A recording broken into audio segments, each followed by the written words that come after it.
تو سو گئی امت، علم ہی غلط ہو کے رہ گیا۔ علم کا موضوع روٹی نہیں ہے، علم کا موضوع شعور ہے، معرفت ہے، بیداری ہے۔ علم کی منزل غلط ہو گئی۔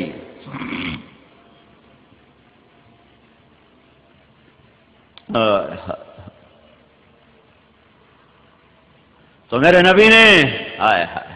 دنیا سے جاتے بھی دعوت ہی دیتا چلا گیا ہے، دعوت ہی دیتا، الصلاۃ وما ملکت ایمانکم، جاتے جاتے بھی تبلیغ ہو رہی ہے، جاتے جاتے بھی دعوت دی جا رہی ہے، اور پیغام دیا جا رہا ہے کہ مرتے مرتے بھی کرتے جاؤ، اللہ کا پیغام سناتے جاؤ۔ ہمارے ایک ساتھی تھے سردار ظہور خان لغاری، یہ ہماری ذمہ دارہ جماعت میں، وہ 17 ستمبر 1999 امرائمنٹ سے فارغ ہوئے، اپنے اپنے گھروں کو، وہ گئے گھر، تو انہوں نے لاہور میں تھے، ویسے تو ڈیرہ غازی خان کے تھے، لاہور میں رہائش تھی فیصل ٹاؤن، تو وہ انہوں نے مسجد میں ان کا بیان طے کر دیا، گشت تھا تو وہ گشت کا بیان کر رہے، ان کا ایک ہی بیٹا تھا سامنے بیٹھا تھا، تو کچھ 15-20 منٹ بیان چل چکا تھا، تو انہوں نے وہ یہ کہہ رہے تھے اللہ تعالیٰ نے فرمایا، یہ کہتے کہتے جان نکل گئی اور مر کے گرے، مر کے سامنے بیٹے کی گود میں گرے، اللہ تعالیٰ نے فرمایا اور دھڑم، دعوت دیتے دیتے مر جاؤ۔ تو بعد میں ہمارے ایک ساتھی کو ملے تو انہوں نے پوچھا سردار صاحب آپ کے ساتھ کیا گزری؟ تو انہوں نے فرمایا کہ میرے اللہ نے جب میری روح اللہ کے دربار میں پیش ہوئی تو اللہ تعالیٰ نے فرشتوں کو جمع کیا اور مجھ سے فرمایا اپنا بیان پورا کر لے، اپنا بیان پورا کر لے۔ دنیا کا بھی سردار اور آخرت کا بھی سردار، سردار ظہور خان لغاری ہے، اللہ نے دنیا کا بھی سردار بنایا تھا،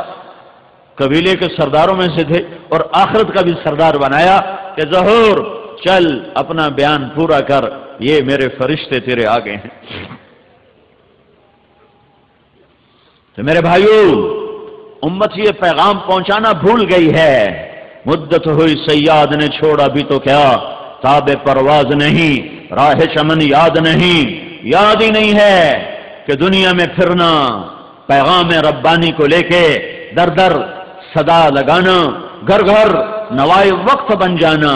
ہم ہیں نوائے وقت، اخبار نہیں ہے نوائے وقت، ہم ہیں صدائے زمانہ، ہم ہیں نوائے زمانہ، یہ امت ہے نوائے وقت کہ اللہ کے پیغام کو لے کر دنیا میں پھرتے ہیں، کوئی گھر نہیں، کوئی در نہیں، جہاں زندگی کی شام ہوتی ہے وہیں مٹی کی چادر اوڑھ کے سو جاتے ہیں، اور کل حشر میں اللہ ان کو نبیوں کی شان کے ساتھ کھڑا فرمائے گا۔ علم غلط ہو گیا، روٹی، علم کا موضوع بھی کبھی روٹی رہا ہے، کبھی علم کا موضوع بھی نوکری رہا ہے۔ علم کا موضوع شعور ہوتا ہے، شعور ختم کہ درویشی بے عیاری ہے، سلطانی بے عیاری۔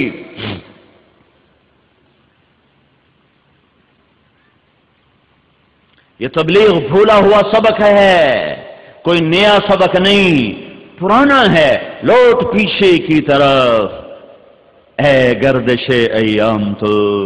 یہ پرانا سبق ہے، کوئی نیا نہیں ہے، بیچ میں زمانہ ہوا بھول گئے تو نظر آتا یہ کیا کام ہے، یہ کیا بات ہے، یہ کیا چیز ہے، یہ وہی ہے جس کے لیے تم پیدا ہوئے تھے، یہ وہی ہے جس کے لیے تمہیں اللہ نے خیر امتن کہا تھا،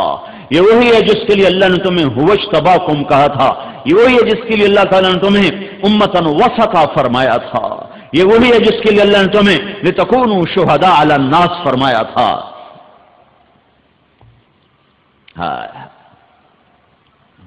یہ امت واسطہ ہے، واسطہ، وَكَذَلِكَ جَعَلْنَاكُمْ أُمَّةً وَسَطًا،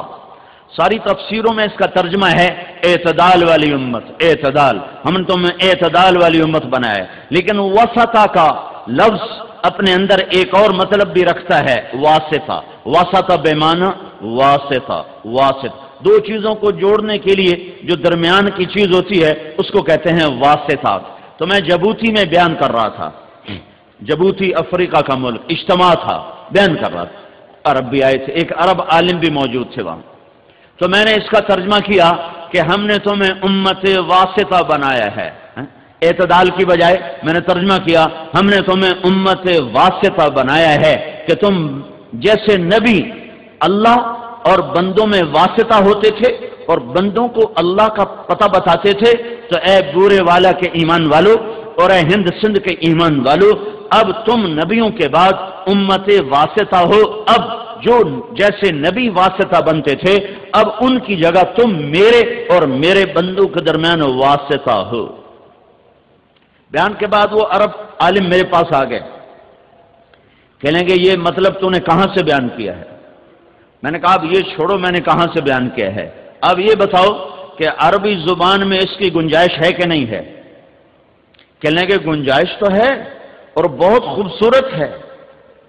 اور اعتدال کے مطلب سے یہ زیادہ خوبصورت ہے، لیکن یہ قرآن ہے، اس میں احتیاط ضروری ہے، یہ قرآن ہے۔ کوئی اور شعر ہوتا، کوئی اور عربی عبارت ہوتی تو ٹھیک ہے، لیکن یہ قرآن ہے تو اس میں احتیاط ضروری ہے۔ اگر کسی تفسیر میں مل جائے تو بہت خوبصورت مطلب ہے کہ برے والے کے لوگ کیا ہیں؟ یہ اللہ اور اللہ کے بندوں کے درمیان واسطہ ہیں۔ برے والے کی عورتیں کیا ہیں؟ یہ اللہ اور اللہ کے بندیوں کے درمیان واسطہ ہیں، یہ لوگوں کو اللہ کا پتہ بتاتے ہیں، یہ بندیاں اللہ کی بندیوں کو اللہ کا پتہ بتاتی ہیں۔ میں نے کہا انشاءاللہ میں دیکھوں گا۔ میں واپس آیا، تفسیریں ڈھونڈنے لگا، ملا ہی نہیں، تو سب سے پرانی تفسیر طبری، سب سے پرانی تفسیر ہے طبری، وہ میں نے نکالی، کوئی 8-10 صفحے پر پھیلا ہوا ہے یہ مضمون، کہیں نہیں ملا، تو میرا دل ایسے نیچے جا رہا تھا، اوئے ہوئے یا اللہ کوئی سند دے دے۔ اگرچہ لفظ میں گنجائش موجود ہے،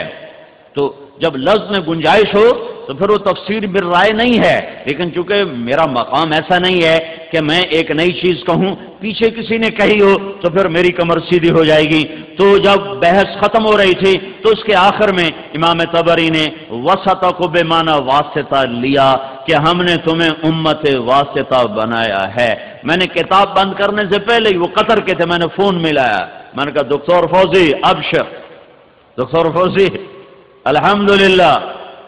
کام بن گیا۔ کہ کیا؟ میں نے کہا یہ تفسیر طبری میں لکھا ہوا ہے کہ واسطہ بے معنی واسطہ بھی ہے، کہ یہ امت اللہ اور بندوں کے درمیان واسطہ ہے۔ یہ تبلیغ امت واسطہ کا حق ہے کہ ہمیں اللہ تعالیٰ نے پوری دنیا کے انسانوں کو روشنیاں دکھانے کے لیے بھیجا ہے۔ کفر ایک اندھیرا ہے، شرک ایک اندھیرا ہے، دنیا طلبی ایک اندھیرا ہے، حرص و ہوس ایک اندھیرا ہے، ظلم و ستم ایک اندھیرا ہے، زنا شراب ایک اندھیرا ہے، ماں باپ کی نافرمانی اندھیرا ہے، سود جھوٹ اندھیرے ہیں، غفلت اندھیرا ہے۔ ان اندھیروں میں ہم روشنیوں کے چراغ جلاتے ہیں۔ اللہ نور السماوات والارض مثل نورہ کمشکات فیہا مصباح المصباح فی زجاجہ الزجاجة كأنها كوكب دري يوقد من شجرة مباركة زيتونة لا شرقية ولا غربية يكاد زيتها يضيء ولو لم تمسسه نار نور على نور يهدي الله لنوره من يشاء ويضرب الله الأمثال للناس والله بكل شيء عليم۔ یہ آیت کا مصداق ہے ہر مسلمان مرد، ہر مسلمان عورت، ہر ایمان والا مرد، ہر ایمان والی عورت، کہ ہر ایمان والے مرد عورت میں ایک شمع فروزاں ہے ایمان کی، جس کے اوپر دل ہے شفاف شیشے کی طرح چمکتا، جس میں اللہ کی کتاب کا، اللہ کے علم کا تیل ڈالا جاتا ہے، تو جسے رسول پاک کی اتباع سے جلایا جاتا ہے۔ جب یہ شمع فروزاں ہوتی ہیں تو جیسے سورج کے نکلنے سے کائنات کے اندھیرے چھٹتے ہیں، ایسے ہی جب ایمان والے مرد عورتوں کے دل روشن ہوتے ہیں تو دنیا کے انسانوں کے دلوں کے اندھیرے چھٹ جاتے ہیں۔ یہ ایسی بات نہیں ہے کہ تبلیغ اچھا کام ہے، کرو ٹھیک ہے، نہ کرو تو بھی کوئی فرق نہیں ہے، یہ ایسی بات نہیں ہے۔ ایسی بات ہوتی تو ہمیں اب بڑی گنجائش ہے گھر بیٹھنے کی، پڑھنے کے بعد تو بڑے راستے نظر آ جاتے ہیں جان بچانے کے۔ پڑھنے کے بعد جنہوں نے قانون پڑھا ہوتا ہے وہ کیسے لوگوں کو الجھا لیتے